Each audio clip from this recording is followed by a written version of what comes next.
All right. Hello, my friends. We are live. Tiffany Carroll here, and welcome to Know Your Creator Type. Make a little adjustment here. Perfect. So I wore this very special, this very special blingy outfit, and I put on as much bling as I could find for, and I actually arranged for this particular space for this particular video. We are at the Priestess, Know Your Creator Type. And uh, as we dive in, you'll see why. You'll understand why. Why all of this white? Why this bling? Why my gold? Okay. If you are an oil lover and you want to grab a couple of oil friends to have them present for this time, I would get either or all of the above if you want cypress, myrrh, sorrow, if you know that one, Saro, cypress, myrrh, sorrow.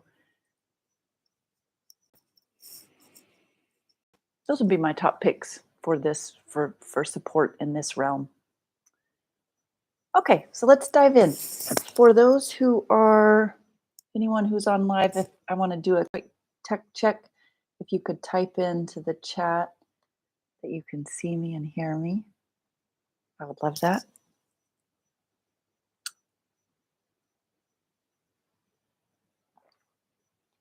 We've taken this beautiful journey. Great. We've taken this beautiful journey starting with the improviser. That relates to fire element, the spontaneity. Then we went the opposite end of that spectrum on the north-south pole to the alchemist, water element. Then we started in on our horizontal axis, which is the east-west axis on the medicine wheel. And last week and the week before, we worked with the activist creator type and the activist energy within us. So if the activist is the east, springtime, that energy of becoming, hello world, here I am. It's what we most closely associate with creation, this energy of the activist. The opposite of that, so here's east, the opposite of that is what? West. The fall time. Here's the springtime, here's the fall time. So the priestess creator type is connected with metal element in Chinese medicine.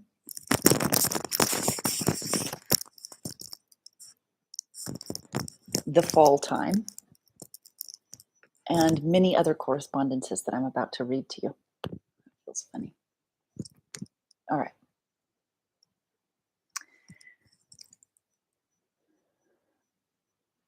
This is going to be fun. And I wonder if you're already noticing something different in me, a quality that's different than the other videos that I've done so far. This spaciousness, taking more pause.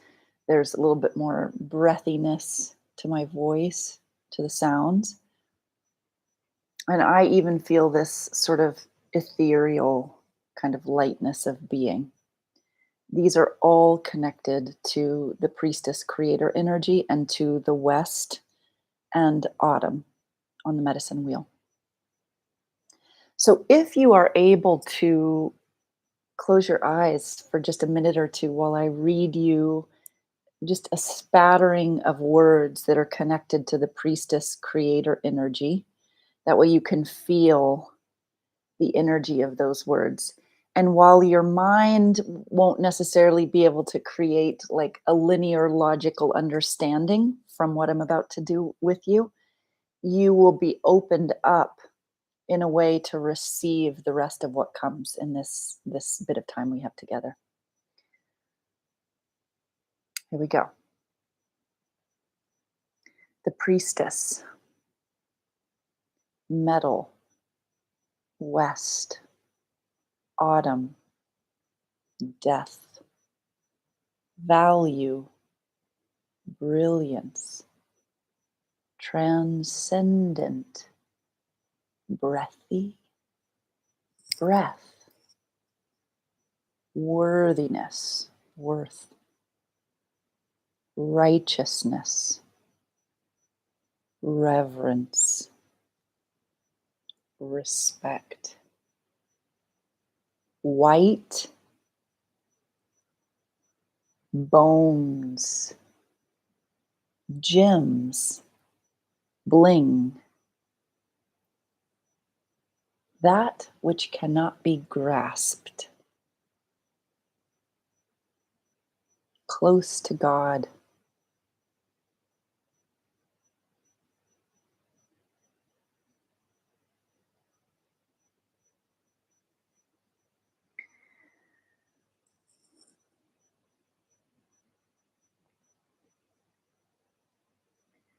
The Priestess Creator energy in us, so I'm going to speak about it generally, and then we'll hone in on specifically on the Priestess Creator type.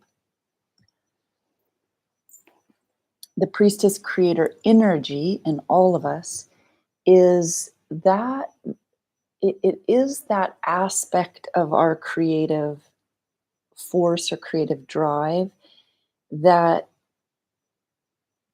is the opposite of doing. So if in the East, and we look at the activist is all about doing, creating and doing. The priestess is about the undoing. And this can present a particular kind of challenge for people who have a lot of energy as a priestess, creator type, because it can feel like a paradox, a double bind. What creation is about, bringing something into being. And yet, if somebody has a lot of priestess energy as their main creator type, then they're deeply compelled to undo, to let things come undone, to not put it all together, to let things die. And so I find that this creator type, the priestess and the alchemist, which remember has to do with emptiness and winter, they can often, because we have such a cultural emphasis on certain kinds of productivity and on certain types of manifestation of creation, the priestess and the alchemist can almost feel, or the priestess and the alchemist tend to most commonly feel that they're either missing something or they're getting it wrong. Like they need to change who they are and how they are in order to create appropriately. And this is why I'm so happy to bring this entire series to you, but especially looking at these that tend to be culturally not acknowledged for the robustness that they bring to the creative process. So, the best way that I can describe the robustness and the importance of the priestess creator energy is through this nature analogy. In nature, we have the springtime, the new growth comes up, and then in the fall time, there is a decline. And uh, for those of you that live in the United States or that have been to Massachusetts, if you know about the Berkshires, I think I'm saying that right. One of my mentors lived there, probably still does live there, and I used to go 6 times a year to study with him. And in the fall time, it's a well-known area for coming and seeing the fall leaves. The colors are just, I mean, breathtaking, extraordinary. I've never seen anything like it, like all shades of yellow and orange and um, just the most extraordinary display of colors. And I remember taking a hike in this woods and all of these different leaves with all of these different shades. And I looked up and the extraordinary color palette was just completely breathtaking. And my eyes honed in on one leaf that it was like fire. The shades were like fire and flame and sun. And just as I gazed upon that, and the beauty was so extraordinary, the colors were so extraordinary, it literally took my breath for a moment. It was like this. And in that moment that I and took in that beauty, a bit of wind came and the leaf came off the branch and went to its death on the ground. This is the power of the priestess creator type. That the most extraordinary beauty, both in the creation of it and in the taking in of it, it becomes so extraordinary because it does not last. In that moment that I was taking in the beauty of the leaf, that was its last moment in that form.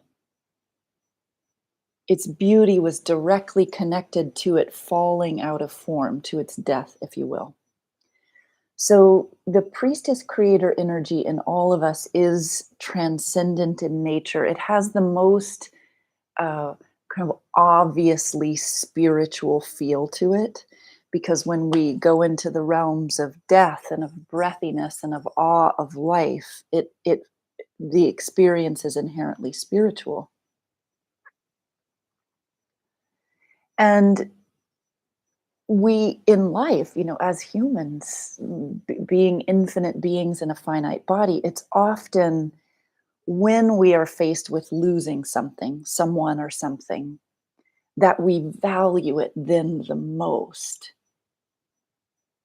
When an individual gets a terminal diagnosis, I had spent 20 years in clinical practice, and it never ceased to amaze me the profundity of real life change that would ensue after an individual either got some kind of serious diagnosis or one of their loved ones did. It's as if everything became that much more real. And they decided with conscious choice, this is what I want to spend my time on. This is what's most important. This right here. All that other stuff is noise. And up until that moment, it's like all that stuff that's noise felt so important, felt that they needed to give it all their attention, felt that they needed to work all of these long hours and not do what ultimately they really, really wanted to do. So when we look at the priestess, and by the way, you could say priest or priestess, of course, depending on what you like for yourself, creator energy,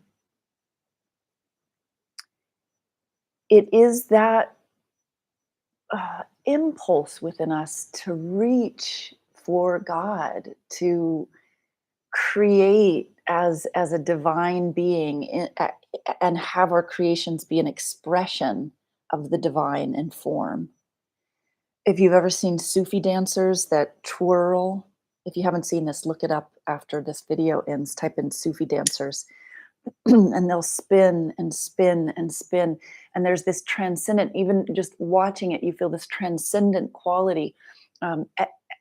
Everything that we normally attach value to that has form, it's like it's going out of being in this transcendent spin where all is released.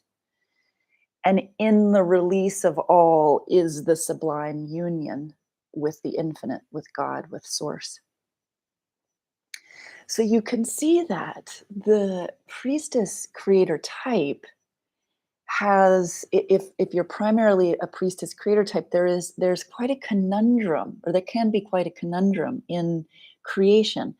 For one, there's the cultural bias that needs to be contended with, and two, because the emphasis is on going out of form, there is the particular challenge of creating with priestess energy, with this energy of the West, with this energy of death, of conveying the formless, the transcendent through form. Conveying the formless, the transcendent through form.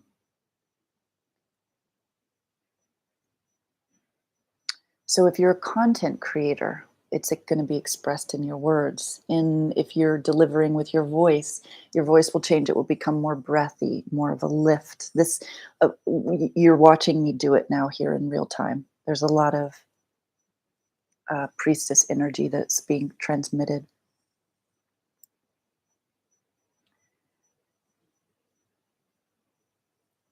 The priestess creator type has to gravitate towards beauty.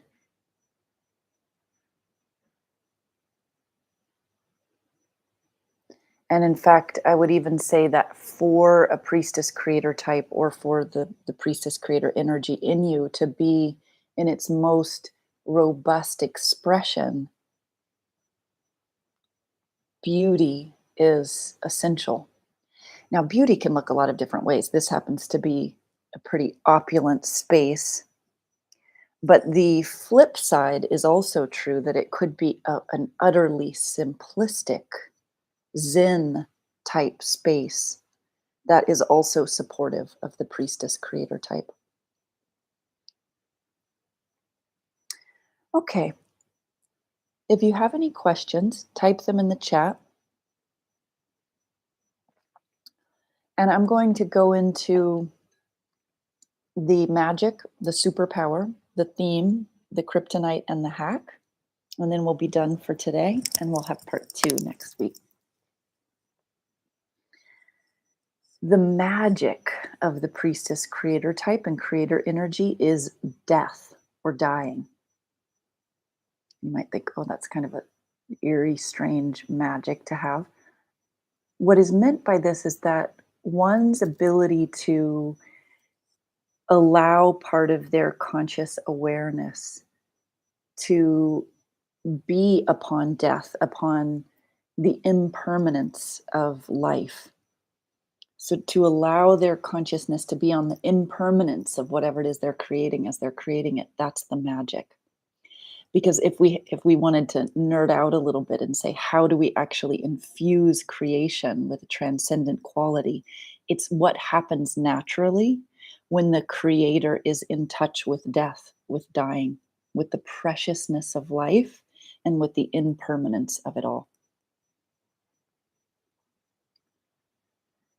The superpower of the priestess creator type is acknowledgement. And this is not acknowledgement, relative acknowledgement, like, oh, you look nice today, and I really like your golden blouse, and whatever the things are. That's great. That's a form of acknowledgement. The acknowledgement superpower of the priestess creator type is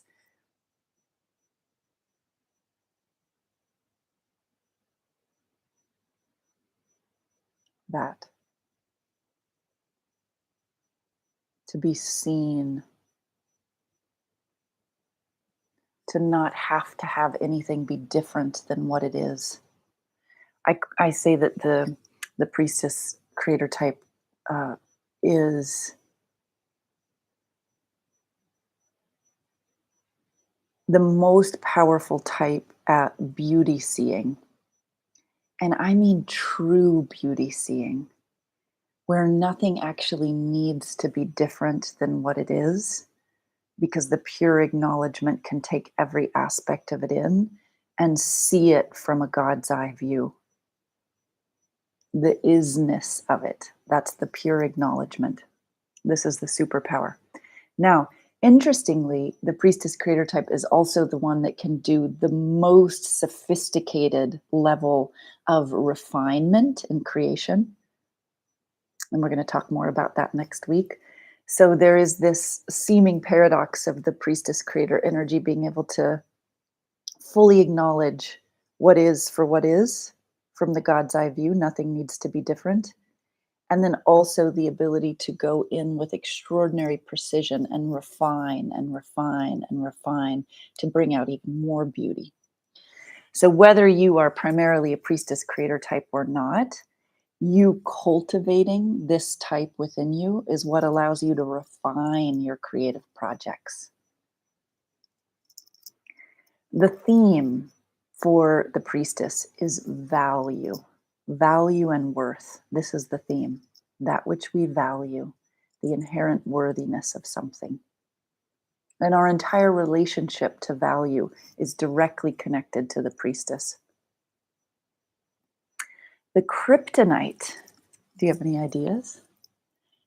from what you've heard so far, the kryptonite for the priestess. The kryptonite is attachment. Now, of course, we're humans and we're having this human experience, and we all are continually attached to more things than we could ever count. And I'm specifically speaking about holding attachment when what actually wants to happen is release. That leaf that comes off the tree. If that leaf refused to let go, that's the attachment that I'm talking about. So the kryptonite is attachment. Anywhere in your life where you refuse to let go, that is acting as kryptonite to you accessing the incredible power of the Priestess Creator energy. I want to say this again. The kryptonite is attachment, a refusal to let go when the most natural thing that wants to happen is to let go. Any place in your life where you are holding in this way, that is blocking your access to the Priestess Creator energy and the gifts of the Priestess Creator type within. And those are some important gifts: the ability to know true value, the ability to transmit transcendent union with Source, with God, the ability to beauty see, to acknowledge. And the hack, I love the hack. I love the hack for all of them. The hack for the priestess is, there's two words that I'm laying down here because they're also closely connected: reverence and renunciation.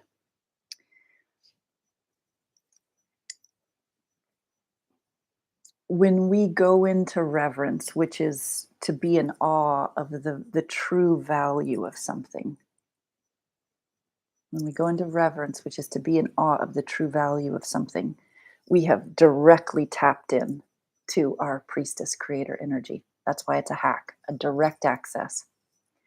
Renunciation, I want to qualify this.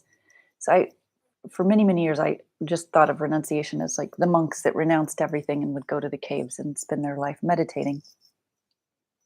Renunciation to me always was equated with like, you have to let go of these things that you don't actually want to let go of, because that's going to be the spiritual thing to do. The best definition that I ever heard for renunciation, I heard from a Tibetan monk who was visiting where I previously lived in Ojai, California.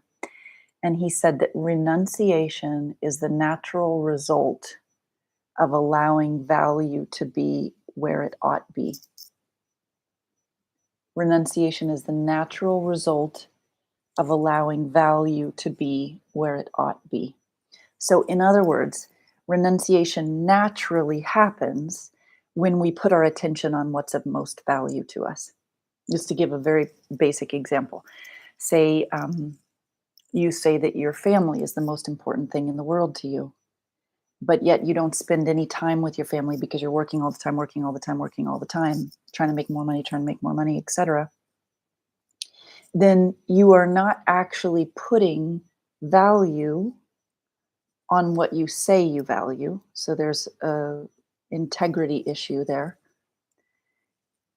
If you chose to actually line up your actions with what you say you value most, spending time with your family, then you would naturally spend less time working. You see what I'm saying? So the renunciation is the natural result. I just love this. It's the natural result of actually putting your attention and matching your actions on that which is of most value to you. So this week, let me just check for questions first. Okay, great. This week, between this week and next week, I want for you to feel your priestess energy, priest or priestess energy within. This sort of breathy, transcendent, ethereal, and yet the substance of value of your being, the substance of value. It's the marrow of your bones. It's the minerals in your body. That is directly connected to the priestess. By the way, play with crystal connected to this creator type. Wear white or silver or gold Maybe bring out a little extra bling this week so you can tune into this energy. Notice what you say that you value and what you're actually doing with always the fastest way to see what we truly value is to see where we spend our time, energy, and money. And then we can see what we actually are valuing.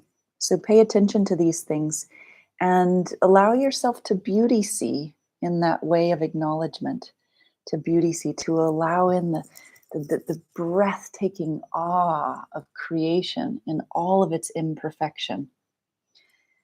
And I'm going to leave you this quote, which is one of my favorite quotes connected to the priestess energy and to metal element in Chinese medicine. This is something I wrote some years ago in Master Healer.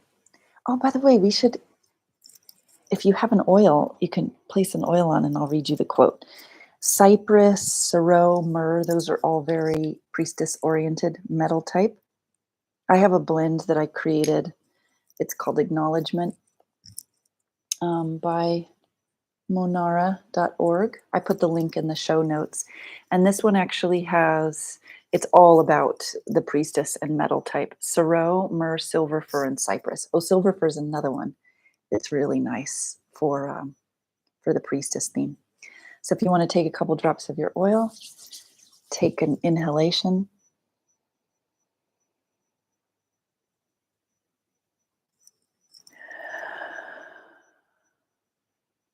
The organs associated with metal type and the priestess are the lungs and the colon.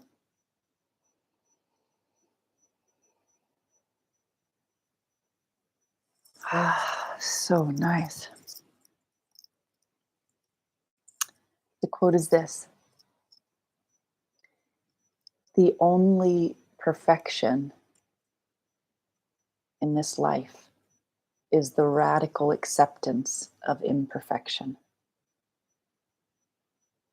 The only perfection in this life is the radical acceptance of imperfection. And this quote sets us up nicely for next week when we look at what happens when our priestess creator energy is off. What happens when it's on, and what does the priestess creator type and priestess energy within us need to thrive? So I'll see you next week. If you enjoyed this, you can give the video a thumbs up. I think you can do it now. You might have to do it after I end the live. And you can share it with others. It's very easy. There's a share button. You hit it, get a link, and you can send it off. Thank you for spending this time together with me. It's been a joy and a pleasure from my heart to yours. And until next time.